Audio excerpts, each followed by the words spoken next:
আছেন বাবা 41 দিন নিয়মিত জিকির করবার পরে, নিয়ম অনুযায়ী জিকির করবার পরে যে তোমার বুঝে না আসে, তুমি আমাদেরকে গালি দিও।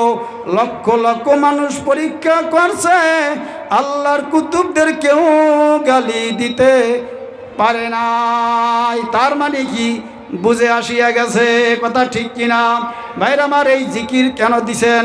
জিকিরের দ্বারা কলব জিন্দা হয়, জিকিরের দ্বারা কলব পরিষ্কার হয়, জিকিরের দ্বারা আপনার মাবুদের সাথে সম্পর্ক তৈরি হয়, জিকিরের দ্বারা আপনার দিলের মধ্যে ইতমিনান পয়দা হয়, জিকিরের দ্বারা আপনার কলবের চক্ষু খোলে, জিকিরের দ্বারা কলবের কান খোলে, জিকিরের দ্বারা কলবের জবান খোলে। এই যখন জিকির করবেন আখিরাতের দৃশ্য আপনার সামনে চলে আসবে, মাওলার সাথে একটা মহব্বত তৈরি হইয়া যাইবে।